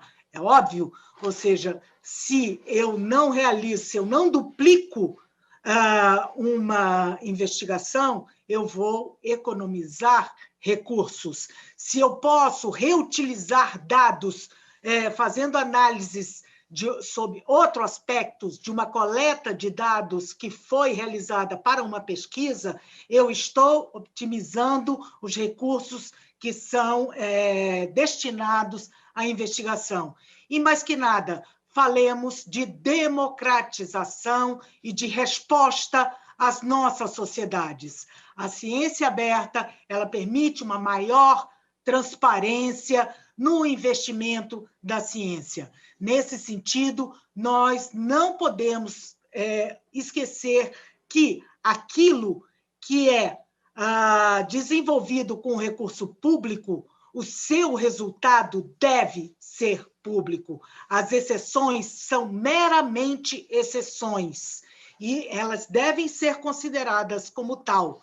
Mas o pensamento globalizante deve ser aquilo que é feito com recurso público deve ter um resultado público, transparente e democratizado às nossas sociedades. Eu tenho a impressão que era mais ou menos esses pontos que eu gostaria de colocar para vocês, para que não esqueçamos e para que possamos cada vez mais ter ações colaborativas que trarão benefício ao desenvolvimento científico dos nossos países, como também da ciência como um todo. Muitíssimo obrigada pela atenção de vocês. Muito obrigada, professora Bianca. Claramente um desafio para todos os países de expressão portuguesa investir na ciência aberta e no acesso à informação científica em acesso aberto. Viajamos rapidamente para Moçambique com uma perninha em Coimbra, com a nossa colega professora Susana Carvalho, professora investigadora da Universidade de Coimbra e da Universidade de Oxford, que está connosco online e que tem coordenado um conjunto de iniciativas de investigação ligando a inteligência artificial à detecção e ao reconhecimento de rostos de primatas em ambiente selvagem, algo que não só é importante para o controlo das espécies em ambiente selvagem, mas cada vez mais é importante também para os desafios da sociedade. E este trabalho tem sido desenvolvido no Parque Nacional da Gorongosa, em Moçambique, e é acompanhada pelo investigador Jacinto Mate, doutorando e investigador moçambicano, que trabalha neste projeto com a professora Susana Carvalho. Seja bem-vinda. Muito bom dia, boa tarde neste momento. Vou partilhar aqui o meu...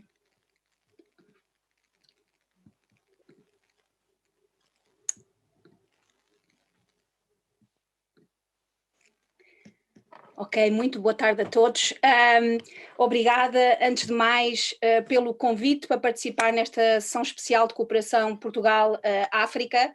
É uma honra virmos falar de um dos muitos projetos que fazem parte do grande projeto de restauração da Gorongosa, que é um exemplo, sem dúvida, internacional de como conservação, ciência e desenvolvimento humano são uma e a mesma coisa. Têm realmente que ser desenvolvidos simultaneamente e com uma perspectiva de longo prazo. Nesta breve apresentação, que espero que não seja frustrante, porque sim, vou falar um pouco da inteligência artificial, mas achei que era apropriado dar, eu e o Jacinto, explicarmos um pouco da ideia do projeto, alguns resultados já atingidos e como o projeto se insere num objetivo de desenvolvimento local, de criar oportunidades regionais e nacionais para a educação de estudantes nas múltiplas áreas do projeto, bem como de fazer da Gorongosa, ou ajudar a fazer da Gorongosa, um foco principal na África Oriental, que possa atrair um público de turistas e de visitantes com interesse especial na nossa área de investigação, que é a evolução humana. Nós vamos cingir-nos ao tempo que nos foi dado, portanto vai ser uma apresentação relativamente breve.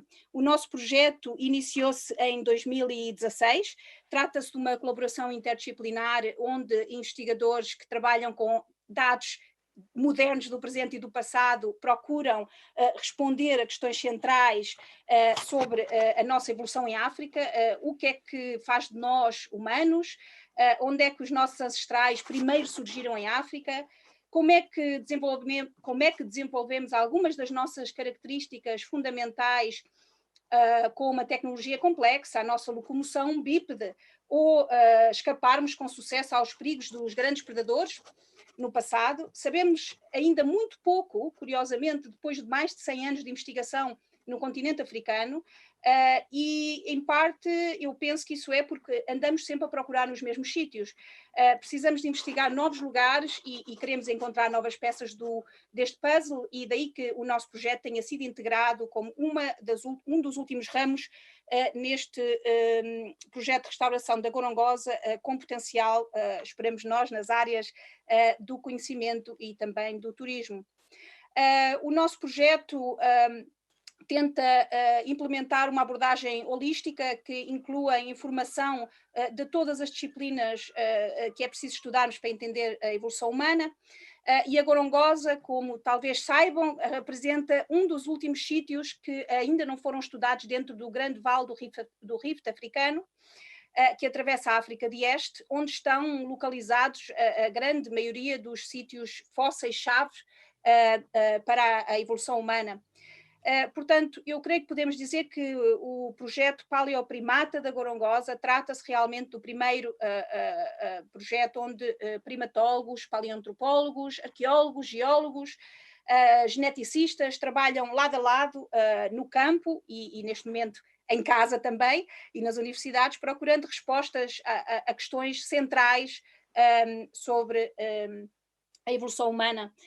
Só uma apresentação muito breve deste diagrama, só para dar a ideia de que o projeto, de facto, está todo interligado e depende igualmente de todas estas componentes que o incluem, e que nós temos uma equipa no projeto de mais de 20 investigadores de pelo menos 8 países diferentes e um muito largo número de instituições e de colaborações associadas. Aqui só para dar uma ideia da localização da Gorongosa em África e também, portanto, no centro de Moçambique, e depois também a sua localização estratégica no final, no extremo sul do Vale do Rift, que vocês podem ver, o Vale do Rift aparece em pontilhado e a Gorongosa está no seu término sul, uma localização extremamente interessante e, como eu disse, que não tinha sido objeto de investigação ainda.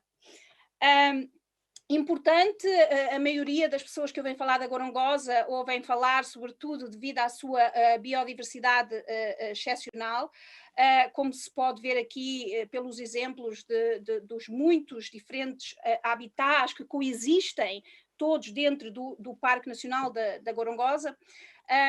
Em 2014, o famoso cientista E.O. Wilson disse que a Gorongosa talvez seja o sítio mais biodiverso do mundo e que talvez tenha sido em sítios como a Gorongosa, em África, que a nossa espécie evoluiu primeiro. Isso deu-nos alguma esperança de que estávamos a ir para um sítio importante e um sítio certo.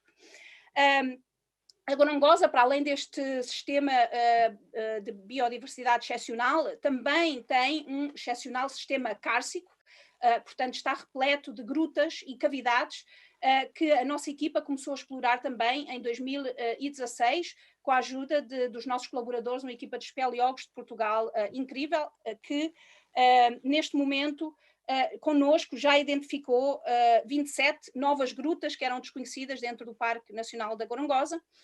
Em 2018 escavámos pela primeira vez esta gruta, a imagem maior que vêem no ecrã, a Gruta da Conga, e recolhemos uma enorme quantidade de material que está neste momento a ser estudado e que foi datado e que, portanto, nos vai dar a primeira visão da história dos nossos antepassados nesta parte da África durante pelo menos os últimos 10.000 anos.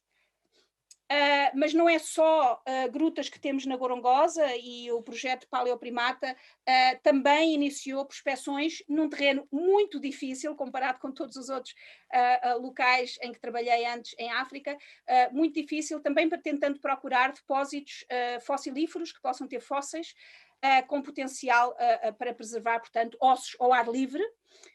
Desde 2016 encontramos 12 sítios paleontológicos de ar livre na área da Gorongosa, dentro do parque. E o que vem aqui nesta imagem é o sítio que tem sido objeto de uma investigação mais sistemática, chamamos-lhe o GPL 12.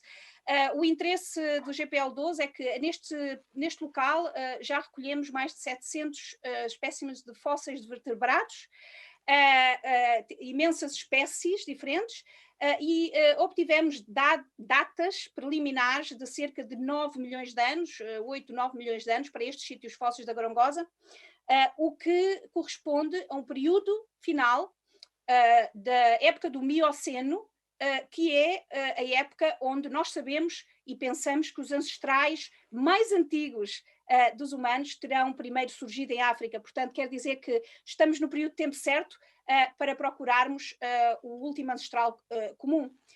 Estes sítios fósseis da Gorongosa representam, para além disso, também o único caso no Vale do Rift em que estamos a escavar aquilo que foi no passado um estuário, uma floresta costeira junto ao mar. Mais nenhum sítio no Vale do Rift africano tem este contexto, o que significa que é um grande desafio para nós, mas muito interessante, porque a maioria dos fósseis que estamos a encontrar não tem paralelo em África, e há um grande número de espécies que vão ser novas para a ciência destes sítios da Gorongosa.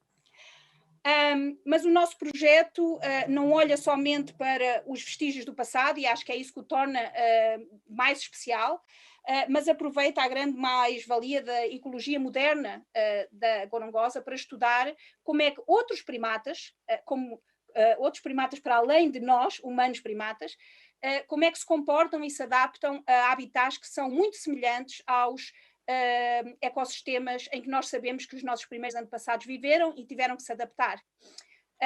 Portanto, na Gorongosa também estamos a estudar aquilo que é conhecido em Moçambique como o macaco-cão, o babuíno, que é muito, muito interessante, é um dos géneros de primatas mais bem-sucedidos em África, e que, tal como os humanos, tem uma capacidade de adaptação a qualquer tipo de habitat que é absolutamente extraordinária. E, portanto, tem muitas semelhanças do ponto de vista de adaptações comportamentais com aqueles comportamentos que nos interessam perceber no nosso passado. Estes pontos que vêm no mapa são, de facto, todos os grupos de babuínos que foram identificados na Gorongosa. Temos mais de 200 grupos destes primatas. Pensamos que a Gorongosa tem a maior população de primatas, de babuínos em África. E neste momento os nossos estudantes focam-se em projetos que investigam o uso de diferentes habitats, o comportamento de caça pelos babuínos, comportamento social, locomoção, entre muitos outros tópicos de relevância para entender a evolução do nosso comportamento. Hoje, nesta apresentação, não temos tempo para ir em detalhe a todos estes projetos dentro do nosso projeto, mas são muitos os projetos que estão a decorrer.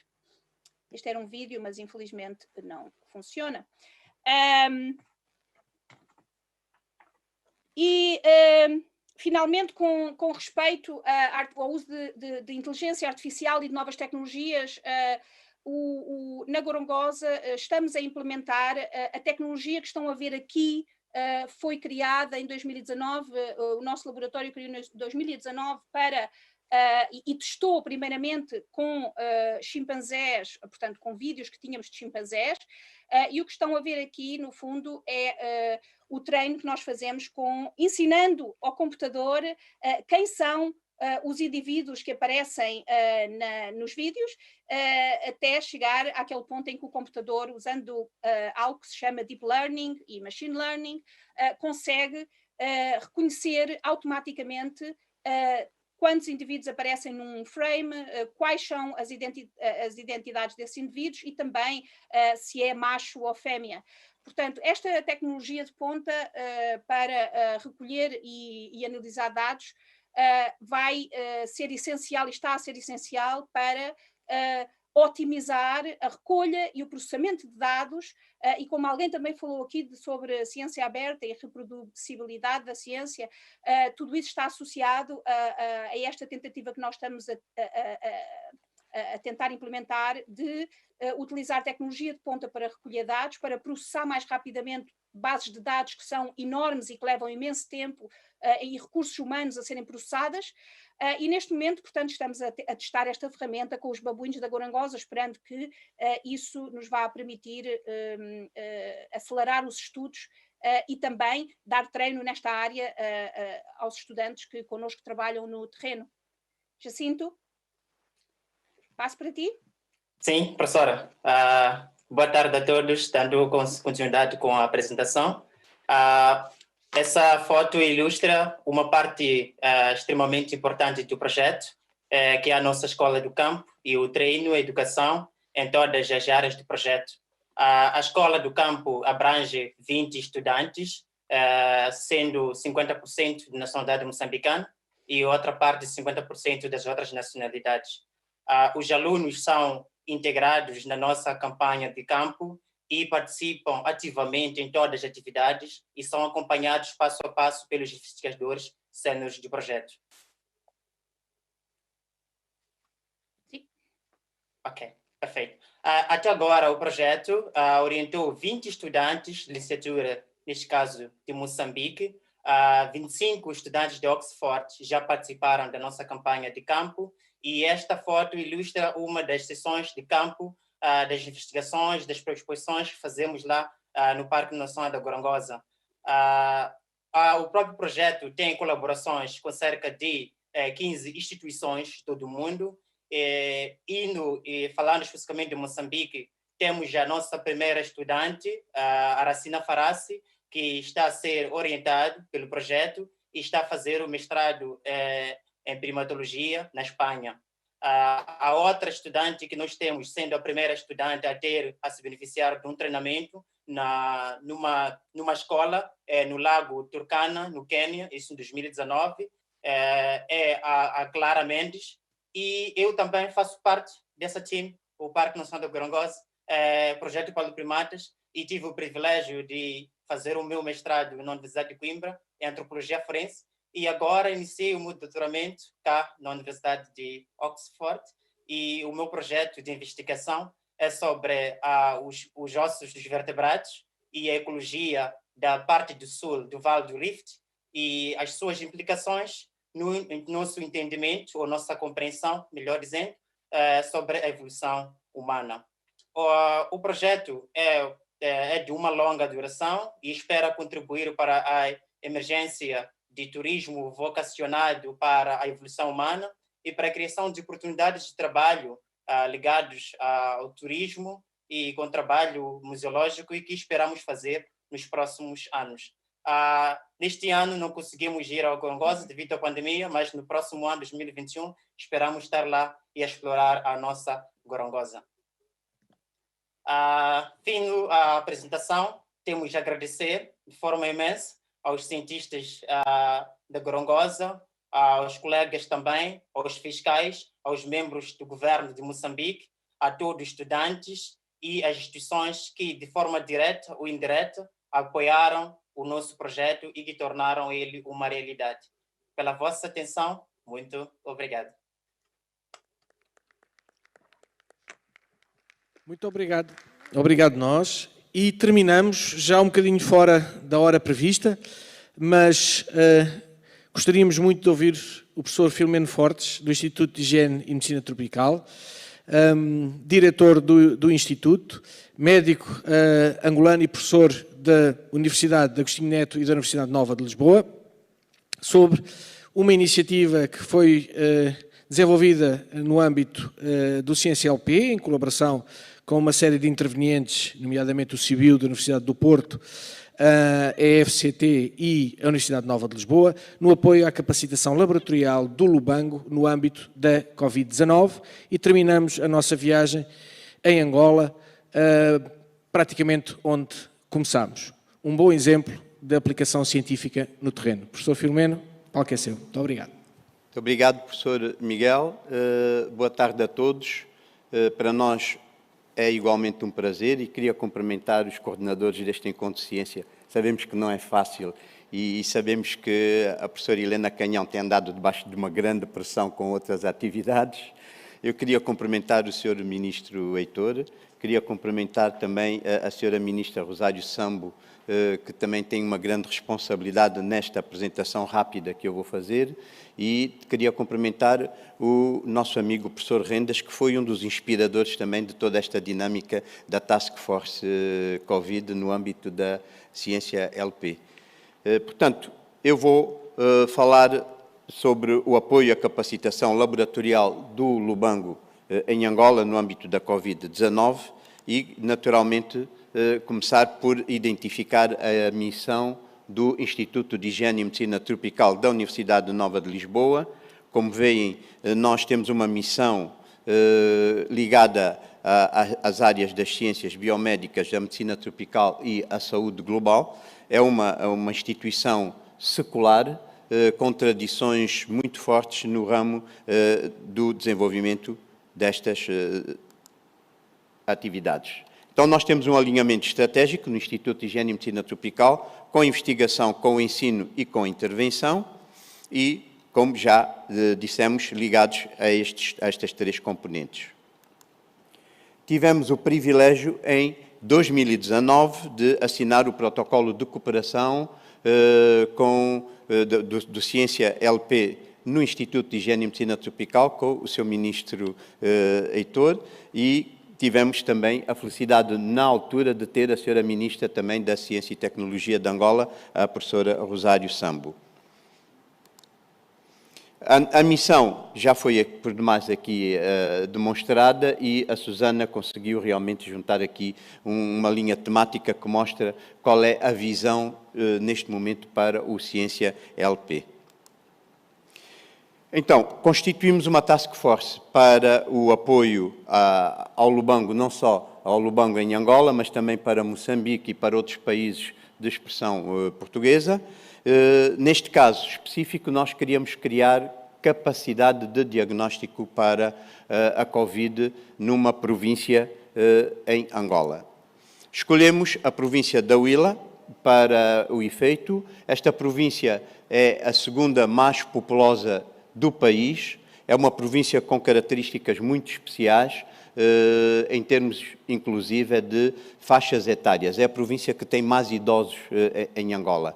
E é uma província que dá cobertura a uma série de outras províncias que fazem fronteira, inclusive, com a Namíbia. Portanto, os movimentos migratórios, a movimentação de população é muito grande, de Angola para a Namíbia, da Namíbia para Angola, e a província da Huila concentra a grande capacidade de atendimento médico e de ações de saúde pública.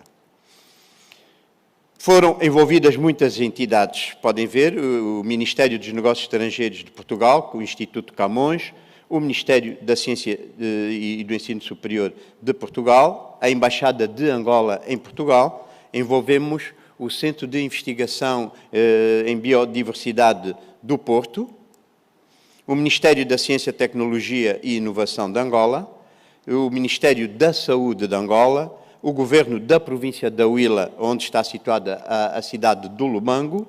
Envolvemos a Universidade da Huila, o Hospital Agostinho Neto, que também pertence ao Lubango. Portanto, como podem ver, foi uma movimentação, uma mobilização, um trabalho bastante intenso. As fases, começamos com uma fase de coordenação, fomos estabelecendo as parcerias, depois passamos para a aquisição dos recursos. Aqui a Síbio teve uma grande responsabilidade na aquisição desses meios e na oferta dos meios a Angola. Depois, em plena época de Covid, como podem prever, a transportação dos meios não era fácil, tivemos que envolver naturalmente a Embaixada de Angola em Portugal, as linhas aéreas angolanas também, para facilitarem toda essa transportação. Depois, uma vez colocados os equipamentos no terreno, nós tínhamos a responsabilidade da sua montagem. E era outro processo que tinha que ser feito à distância.